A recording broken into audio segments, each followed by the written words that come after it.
was a rather peaceful day on a particular day, and the day started very normally. It was going to be just like every other day, but it wasn't. You see, started off that day happy, and well, I'd done everything I usually do to start my day, or so I thought, and then it happened.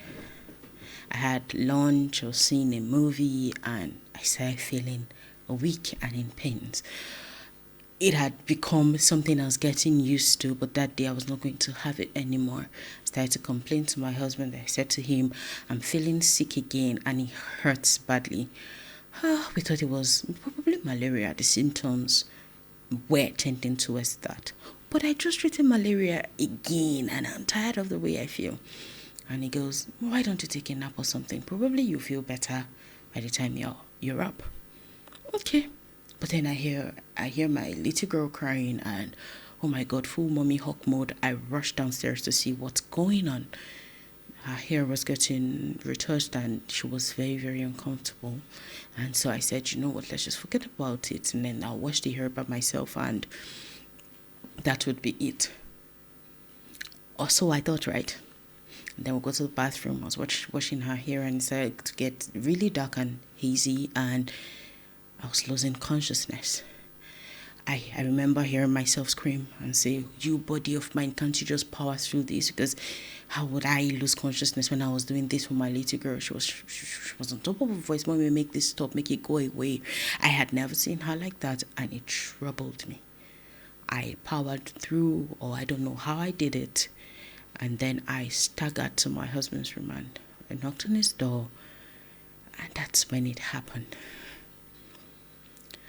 I could only see take me to the hospital and before you know it, I was on the floor. Everywhere was totally dark and all I can remember saying is or was, I need to be here for my daughters. I need to be here for you. I need to be here for my father. I kept chanting those things just so I will not totally blank out.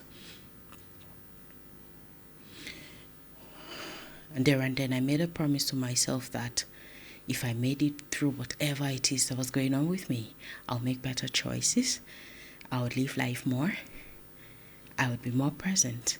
And most importantly, I will do less. It is on this note I am welcoming you all into this very phenomenal year. Let this be my official greeting to you, Beacons. I'm saying Happy New Year. I'll tell you how this story ties to whatever it is we're discussing today, because yes, everybody is talking about goal setting. A lot of people have set a lot. Oh my God, I saw somebody's status that I was feeling threatened. You have done all of this and I don't even know how my year is going to go yet. But then it hits me. We all have different choices. We all have different life goals or life works, and that said, today we'll be talking about 2025 generally.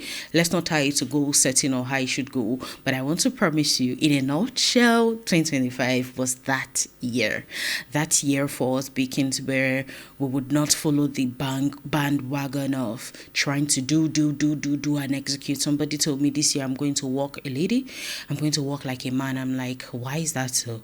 Because of course men have all the time to work harder. They work twice as hard as we do, and she's going to put in that energy into her work. And I had to tell her about the law of polarity and all of that.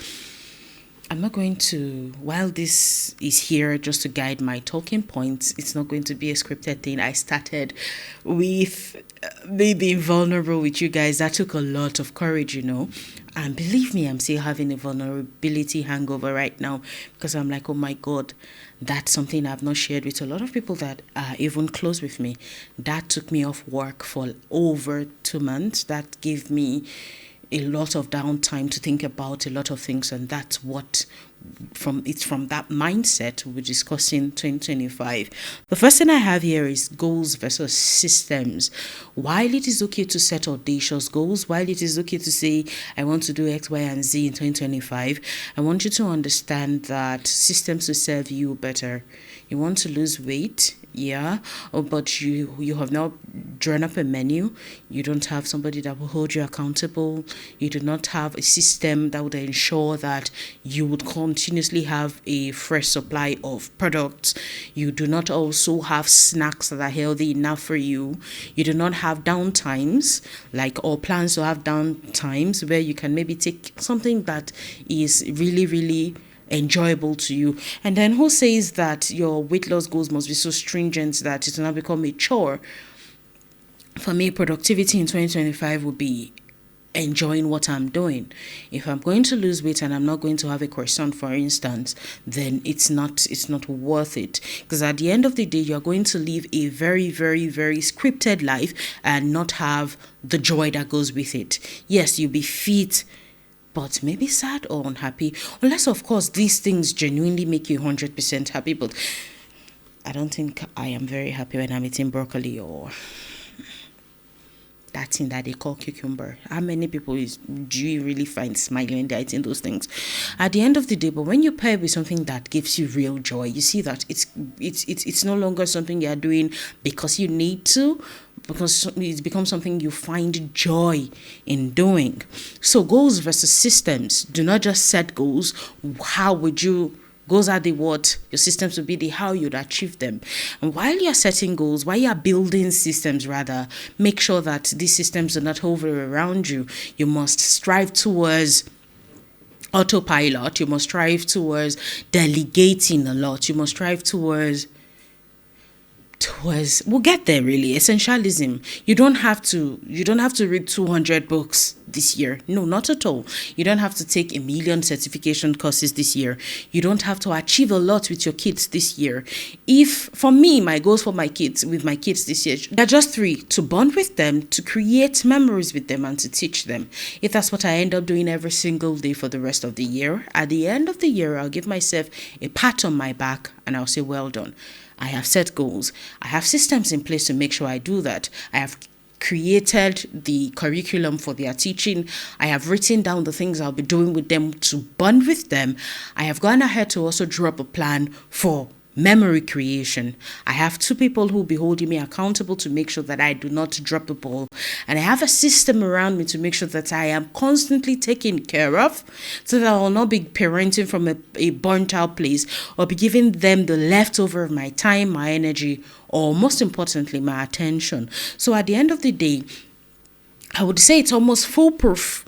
But of course, there'll be the act of God and unforeseen contingencies along the line. But then at the end of the day, I'll say that I have got that sorted. And for my life too, might I add here that I started with learning the discipline to be, the courage rather, to be disliked. I don't want you to like me. I'm going to say a lot of things on this podcast that will make you frown at me. Not because I want to be annoying, but because when you are stuck in the rut or the safety of sameness, when somebody is coming to nudge you to move on, you will frown. And in that moment, you are not necessarily angry with me, as I've seen to be the case. You are really angry at yourself for not having the courage to change. You see, so instead of feeling bad that you do not like me, I would actually pity you, or maybe say a prayer for you, so that you'll find the courage to admit what it is, what the matter is for real, and then get to work. Pick up the courage to get it fixed. Systems for you may be getting help. Yeah, I hate to say, but a lot of women just feel that doing everything by themselves makes them superheroes or Hebrew women or whatnot. I don't get it.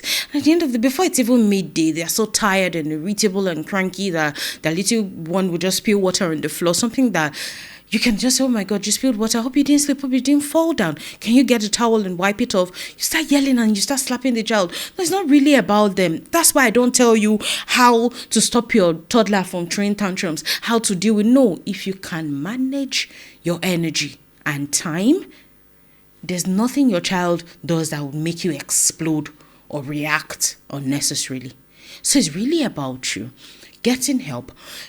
Systems may be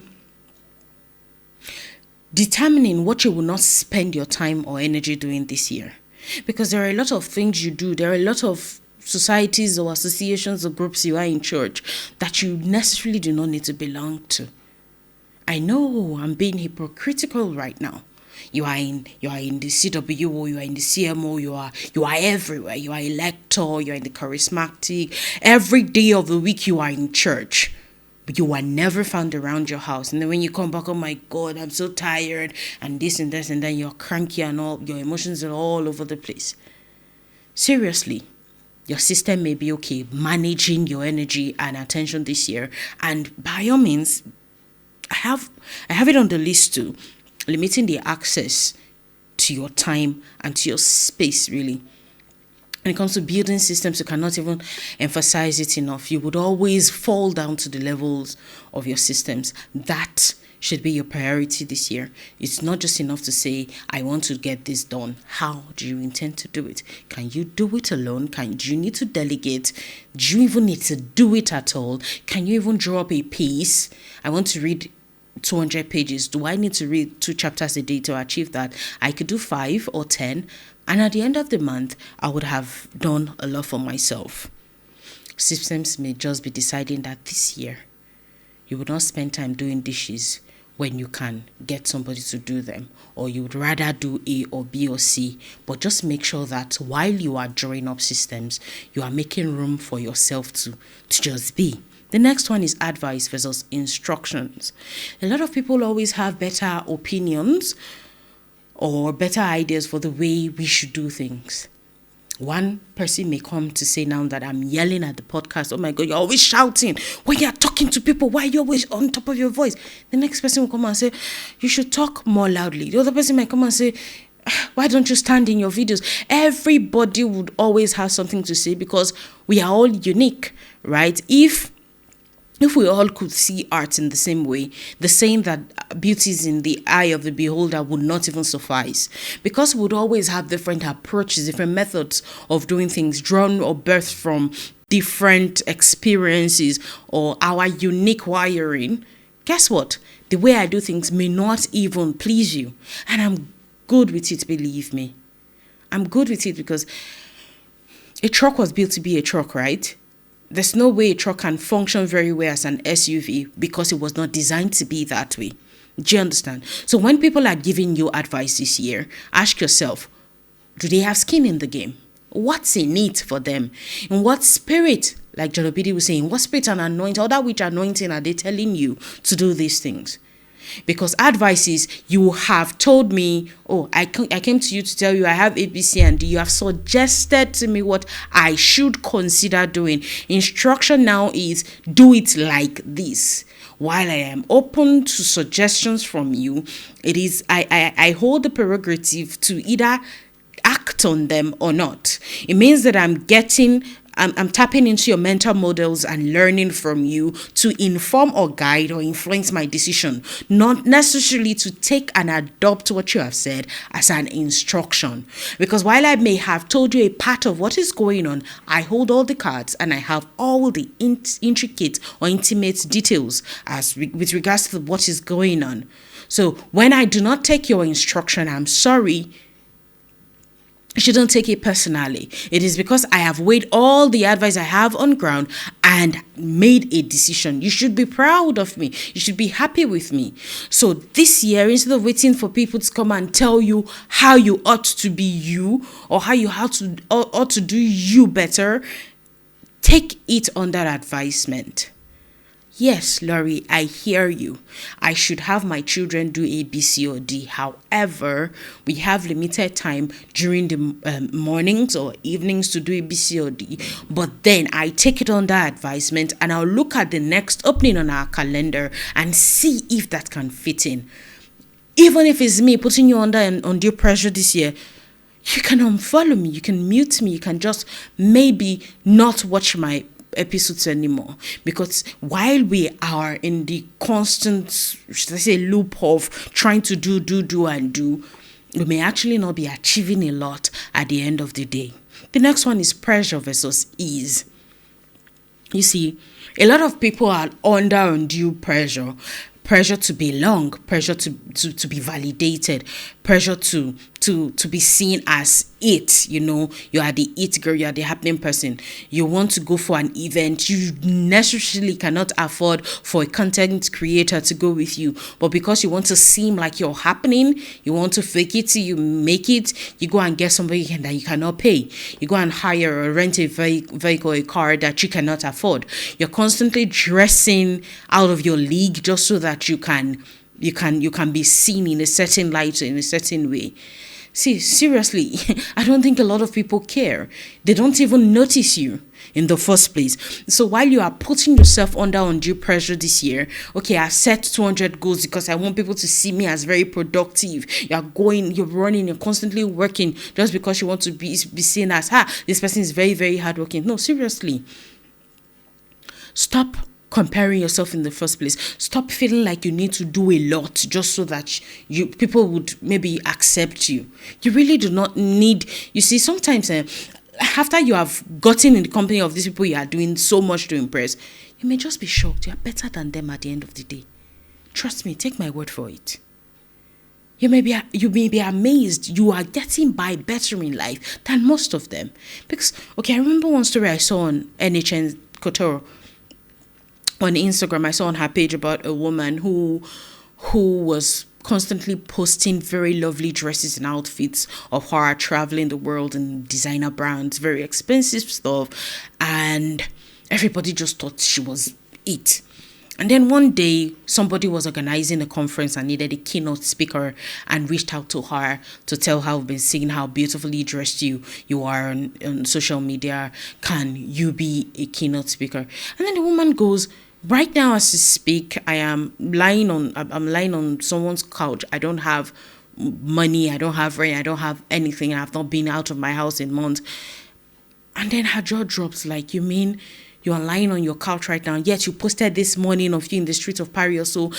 At the end of the day, it just hit her that most of these people you are seeing out there, they may actually be couch potatoes. Sorry to say.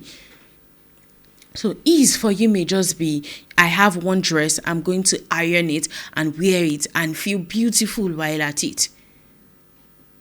Ease for you may be, I am setting, for me, my goals are 4, really. They are never more than that. I have 4 goals. I am going to stick with my script and run it to its logical conclusion. Ease may mean I don't need more than 3 friends who can cover me and who I can cover for this year. And I'm going to love their company. I'm going to make out time to really spend time with them. Ease can be anything for you. Reading 1 book a month as against 4 or 5, right? Setting 1 goal for your business in a month as against maybe 3 or 4. I was trying to draw a roadmap for the L'Oreal brand, and the template I was getting was too jam-packed. And I told myself, I am the one that is setting these goals. Nobody put a gun to my head to say, you must do it like this or like that. How about I move a certain quarter to next year instead of doing everything this year? That for me was deliverance. That for me was bliss, because at the end of the day, I would have been putting myself under unnecessary pressure, and that part of my life would have affected the other parts of my life, because I want to do a lot. I want to be an overachiever. The next one would be access versus privacy. Somebody once called me a rich snob. I'm like, okay, 2 weird words put together in one sentence, rich snob. Oh well, I'm so grateful. Thank you so much for seeing me like that. I'm glad I'm not a poor doormat. Why did you say that?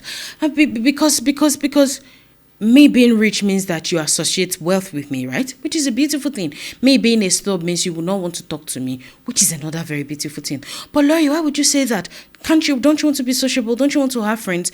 Yeah, while I want to be sociable and have friends, I'm sorry, I am focused on those that I can pour into and those that can pour into me. Remember, I've talked about this video I saw on Instagram where somebody was talking about how the grandma taught him how to make friends. Use your 5 fingers. How many can your thumb cover? See, conveniently, I'll force the 4th one in, right? The number you can cover and the number that can cover you, no more than 3 or 4. So every other one would just be, yes, you will have acquaintances, you will have partners, but really the people you need closely in your circle should not be too many, So, access versus privacy. Not everybody should be able to call you at every time. Sometimes I'm with my phone and then the next thing, somebody's calling me on video call. Hello, show all right, are you okay? Like, from nowhere. She's calling me on video call in my mind. I'm like, so what should I do with this now? I should pick this. I should genuinely, sincerely pick this call. Now, I'm not talking about my friend here. I'm talking about somebody that I have not spoken to in a while. And maybe I just popped on your mind and then the next in video call. Okay, you'll be all right. I won't pick. I'm sorry. Or somebody just comes on my DM and goes, hello or hi. That I go take for them. Like 6 months later, we'll still be high in there. Because what happened to sitting down for 3 minutes or it's when it won't take up to. Hello, Laurie. Good morning. Hope your day is going well. Hope your night was restful. I was thinking about ABC and D, and I thought to hear your thoughts about ABC and D. If you do not have time to ask me questions, why do you think I'll make out time to commit to giving you an intellectually prepped or curated response? You do not have enough time to invest into the inquiry you're making. You want me to stop what I'm doing and attend to you. See, while I love being this person who comes here to share a part of my life with you guys, I also love myself. I'm sorry you may call it selfishness. I call it self-care. I can't be everything to everyone and I've made my peace with it. I can't be everywhere at every time and I've made my peace with it. I cannot be everything to everybody and I've made my peace with it. So if because I'm trying to be me and preserve my essence so that I'll have enough time, energy and attention to love upon my kids and loved ones and family, if because of all that you choose to dislike me, see, seriously, I'm good with it. And if you do not even have the courage again to come and know me personally and you are sitting from afar and judging me for being a snob, thank you very much. You are not a person whose company I want to be in anytime soon or ever. Because we are so good, a lot of us are so good at watching people from a distance and labeling them and judging them and stripping them of every ounce of dignity because we do not even have the courage to broker a conversation or try to maybe learn about them. And if after you have done all your assessment of me, employed whatever tools at your disposal, and all you came up with for me, my personality, my sweetness, is that I'm a snob? You've never had a word with me. You just have my contact and you view my status. I'm good with it. Not everyone has a smiling face. Not everyone laughs all the time. I've been blessed. Glory be to God. With a face that's not always smiling. Somebody said it's called resting bitch face. And because I'm not smiling, you just now label me as a snob. I'm good with it. Really. I'm good with it. Not everybody should call you in real time and then you pick up your phone. You're spending time with your kids and the call goes and then, hello, I'm sorry, children. Why is it that they are the ones you're always telling sorry? There should be times you protect with all your life that nobody should encroach on. This year, I'm going to be very strict with that and I'm not even sorry. With my loved ones, I'm going to share this between 7 and 8 p.m. Between Monday and Wednesday, I'm offline. In fact, talking about it now, thinking about it, I'll go on airplane mode. Don't talk to me. Don't reach out to me because I am spending time pouring into my next generation so that when they are all grown up, would have something to talk about. I will still matter. It's not about me really. Would have a relationship that they can draw strength from. Because if we do not have that foundation now, how can we build the superstructure for when they need advice? Is it then I will now expect them to come to me? Is it them I will now mentor or guide them? So at the end of the day, you should limit access to your essence, to your person, to your space. Not everybody should even know where you stay. Not everybody should even have your phone number. Not everybody should be able to access you at all times. There must be times that are sacred to only you. The layers of DND I have on my device, God help me. I don't even know how I set them up in the first place, and I don't even want to undo them. I know it comes with a lot, sacrifices. I'm studying in real time and I'm seeing the phone call. Who does not like gist now? Gist is sweet. Like, you be laughing and happy and all. But who told you that good things come that easily? Yeah, that does not mean I don't set aside time to gist and have conversations. I'm only saying when it's time to gist, leave work out. But when it's time to work, when it's time to bond with your children, when it's time to create memories with your spouse, let that be what you are doing this year. For me, peace was Steez last year. Steez for me is protecting my essence, protecting my oil this year. Laurie, are you mad? Yes, I am. Any other thing? Laurie, you must be stupid. Thank you very much. I don't care. Really, because when we are fixated on what people think about us, guess what? We are living to please them. We're living a life that is constantly people pleasing, that is constantly under scrutiny because they want to see the next thing we're not doing it right, so that they will now talk about it again. So when will you ever truly be you and do the things that you love at the times that you love them? So you see that at the end of the day, after having taken so many calls, after having gotten distracted by so many notifications, you would not be able to account for your day. You go to bed spent and hateful of your own self. Like, what did I even do with today? How many days have gone by already? And then before you know it, 1 month becomes 2 and 3, and then the year is ending again. You take inventory and you see that there were no memories created. Nothing really worthwhile was done. So what would the conversations have done for you? What would all those chit-chats you had have done for you? Where would they have taken you? This year, you must learn to prioritize what matters and protect your essence, because that alone is what really counts. The next one is pace and ease. Yes, you've set your goals. I want to make $10 million in 2 weeks. While that goal is very beautiful, is it realistic? Is it going to be? When I say easy, I'm not saying that you will not even exert yourself at all. Do you even have the skill sets? The foundation, have you built it? Have you set it yet? That would now lead you to getting there. Do you have the network that will create that network anytime soon? Have you built the relationships? Have you nurtured them? Can you do that in 2 weeks? You do not. Peter Drucker said the best way to create to predict the future is to create it. What are you creating right now that would make the 2 week prediction possible? So I learned about setting a pace from Greg McKeown's book on essentialism, effortless, rather, how to get things that matter the most done. When you pick a pace, for me, the book I'm reading for January, I decided to do 20 pages a day because I want to read a sequel to the book, because I want 2 different perspectives to the subject matter. I decided to do 20 pages a day, and I've timed myself. I know that between 6 a.m. and 7, I'm done. On the days, don't judge, don't be that person.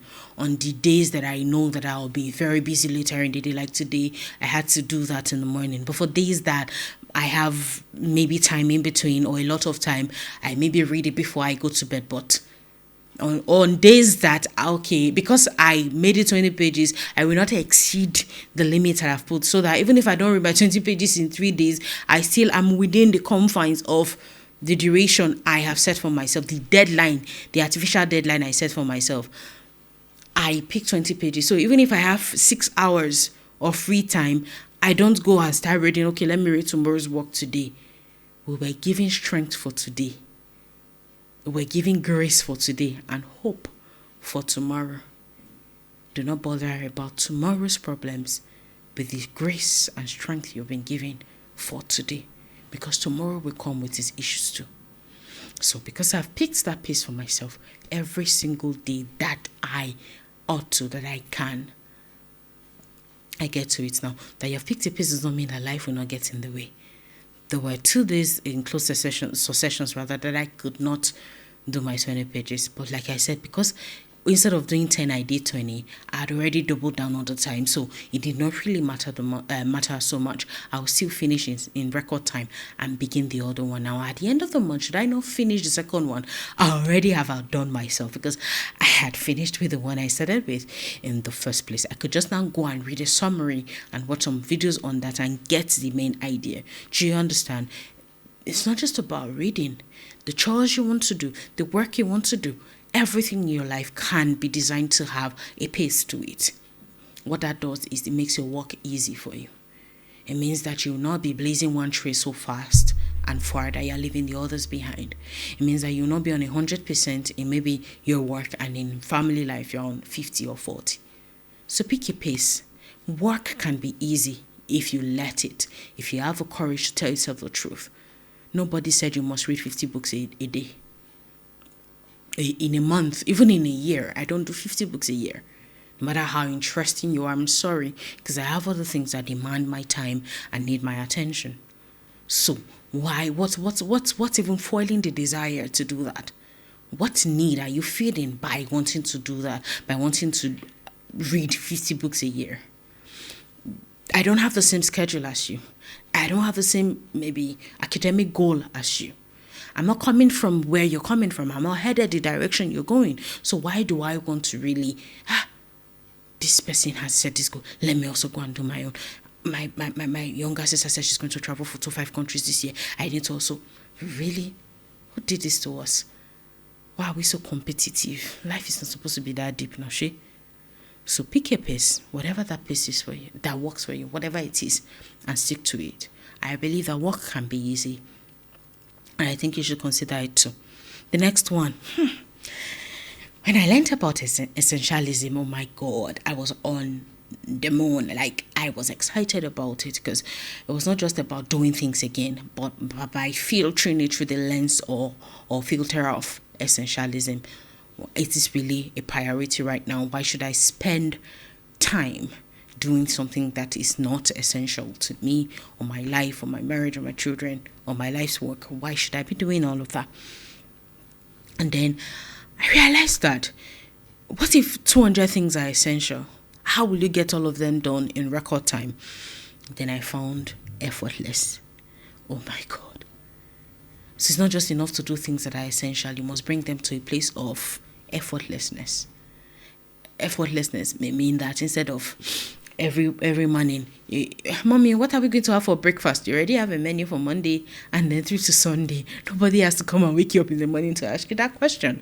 Now, when you're going grocery shopping, because you already have a menu, is to guide what you're shopping every week. If that's the pace you have set for yourself, you will control waste. You'll be less cranky or irritable. You won't have to be making the same decision every single morning. Rather, you have improved your longevity. Amen. Why wouldn't you want that for yourself? Now, I have a friend who is so meticulous that she wants to theme her weeks for her dressing. Like, let's say for this week, right, I'm going to wear only red. She's color coding her weeks. Week 1 of every month, I'm wearing red. Week 2, I'm wearing monochrome, maybe black and white. Week 3, I'm wearing only yellow. Week 4, I'm wearing brown. As much as it will be fun for her, it's not fun for me. So I can decide on Monday I'll do a dress. On Tuesday I'll do a 2-piece set. On Wednesday I'll do a kimono and maybe a shirt or a trouser. On Thursday, maybe an Ankara dress. Like that. See, you can use whatever they have done as inspiration for what will work for you. It must not be verbatim, hook, line, and sinker. Let other people's affairs or whatever inspire you to create your own. It should not be done for you. It should be an inspiration for you to create your own. Do you understand? So, effortlessness, like I said about the menu, like I said about the outfits, it can also be according to your schedule. On Mondays for me are my study days. Mondays and Tuesdays. Wednesdays are my creating days. Let me use Leila Homozi's term. I have now realized that I'm hybrid. I'm both a maker and a manager. So I know the days I'll be managing during the week, even as the COO of my home. I know the days I'll be creating, right? Saturdays are the days I create for my family. I make the meals that we need for the week that can be prepped ahead, so that during the week, somebody else can now do the things I won't be present to do. So I'm deferring that work and delegating it to somebody else. I'm dumping it off my list while I'm doing what actually matters essentially to me. Do you understand? So Thursdays and Fridays have their own things. And every week, I just know what I'm on Monday. If you ask me between so and so time, I'm sorry, I won't be available. I'm busy. And I'm even learning not to even give reasons why to a lot of people. I'm sorry. And it's no. No is a complete sentence in and of its own. I don't have to say no because I'm really. And we should also learn to be okay with hearing no from people. It's not about us. It's not that they are undermining our relevance to we are undermining their relevance to us. It just means that we don't want to dignify them or divulge a lot. And then we're keeping it to ourselves, Effortlessness. You don't have to do everything. And while you are trying to do the much that only you can, I think what will help you is determining who you are first. In the home, I have come to see that I'm the head of operations. I manage and oversee the everyday tasks in the house. To be able to do that efficiently, I had to draw out a task sheet for everyone. I had to map out, okay, for today we clean the house every night, because mornings are busy. It's not like the kids are getting ready for school. You now come and be saying, excuse me, oh, that place is slippery, don't jump. Oh, be careful while you're the house is cleaned, so everybody wakes up to a fresh space. The person in charge of the kids is going to get the kids ready. The person in charge of the kitchen, like that. Whatever works for me will. What works for me will not work for you, I had to define tasks for everyone. Put the days. The time stamps are there. You don't have to come and ask me on Tuesday, what should I do today? You go to your task sheet and then you read. Rules or regulations are there. So I spent hours one day to build a system that will serve me for longer. Leila Homozi said, when you spend an hour planning, it saves you 10 hours of execution. And I would say for a fact that is true. You can actually make those goals essential and bring them to a state where they are effortless. If you can sit down and bring yourself to the place where you can courageously tell yourself, you know what, all these ones that I'm doing, they are not necessary. A, B, C, or D are essential to me and my work, and this is how I'm going to go about them this year. While it is very beautiful, it is very okay to set goals, trust me, when I slumped that day, I wasn't thinking about goals. When I was down for the next month or two, all that I was concerned about was, God, please, let me just leave. When you get to that point, I think life just plays in front of you. And I saw that I hadn't really lived life to its fullest. So yeah, when someone asked me yesterday, what goals are you setting for this? I'm like, right now, I'm just focused on being. I'm tired of doing. I am a human being, not a human doing. While it is okay to do a lot, peace for me alone. Peace is doing nothing. And we'll get to that shortly. I think it's the very next one, really. Rest, the art of doing nothing. God bless Greg McKeown. In trying to make things effortless, you think you have to do everything all the time. Sometimes, just getting indoors and taking a nap is doing a lot. Because you are filling back, you're pouring back into the cup from which you pour into others. That in itself is work. Doing nothing. So it's very boring, set your phone aside and just sit down. You're not napping, you're not sleeping, you're not resting, you're not doing anything, you're just sitting down. It's very, very boring. But that's when you just simmer down and you are with yourself. Spending time with yourself, it's a whole new level of steez. You have to learn to just have those moments. Even if it's not every day of the week, you can block out one day to not do anything and just be with yourself, right? Because at the end of the day, should you drop dead now, we will observe a moment of silence. We will celebrate your memorials, but are you gone or not? Nobody was going to put on your grave, on your tombstone, here lies the remains of the one who worked harder than everyone else. Nah. We are gonna die, right? But while we are here still living, let us make the most of it so that when we pass, it can be said of us with gratitude to God for a life well spent. I don't intend going out of this world still filled up, rather, still full. I want to go out. I want to die empty.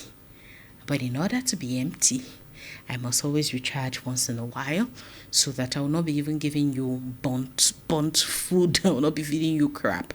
I will recharge, re-energize, rejuvenate so that I can give you the best of me from the best that I can be. Set time out to rest if rest does it for you. If it's napping, if it's going for a walk, if it's exercising, whatever it is that puts you in a state of calm, the art of doing nothing would help you a lot this year. And then there's a bonus one, self-care. I made up my mind when I was lying on the hospital bed in the ER that I was going to take care of myself so much this year that people wonder, Lori, why are you so self-centered? Because we spend so much time doing a lot for people that we have no time to do anything for ourselves.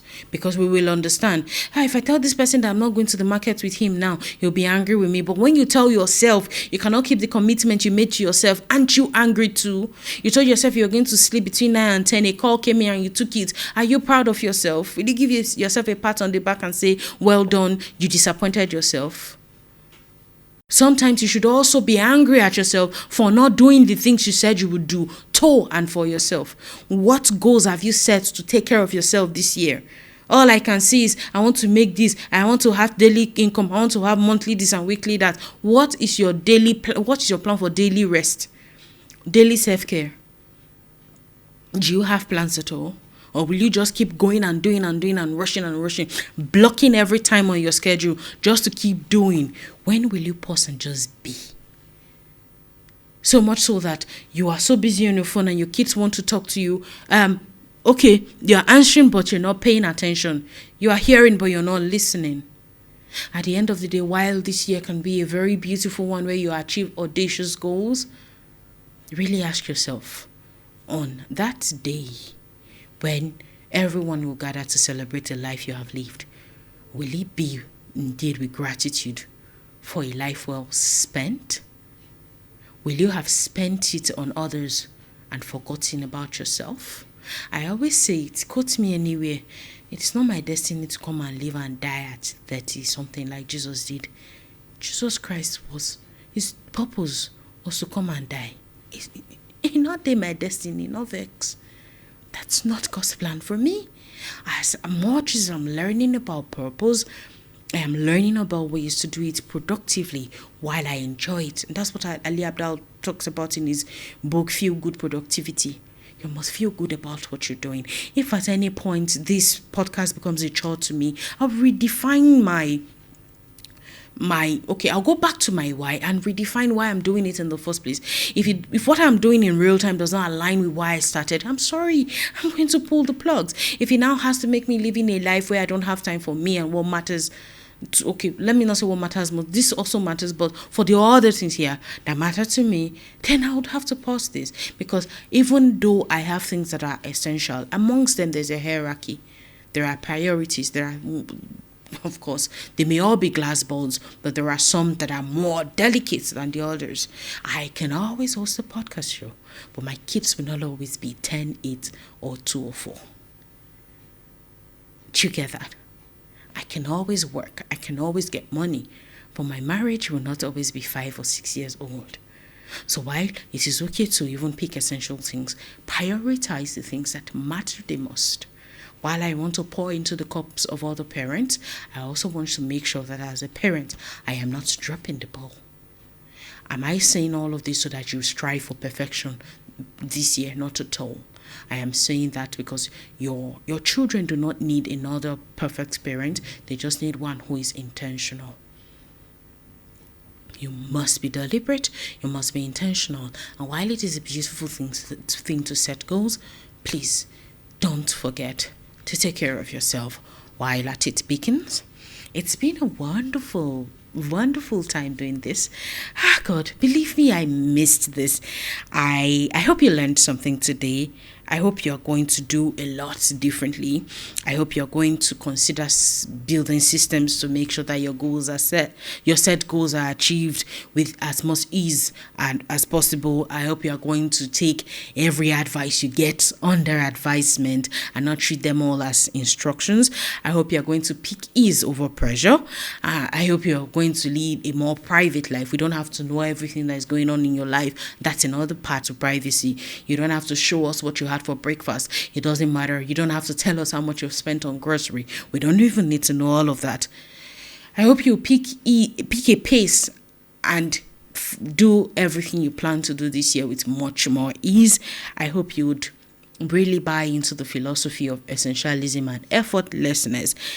I hope you prioritize rest and learn to do nothing. And finally, I pray that you take care of yourself, because you cannot pour from an empty cup. You cannot give what you do not have. Until we meet again in yet another insightful episode of the Laurie Brand Podcast, stay excellent.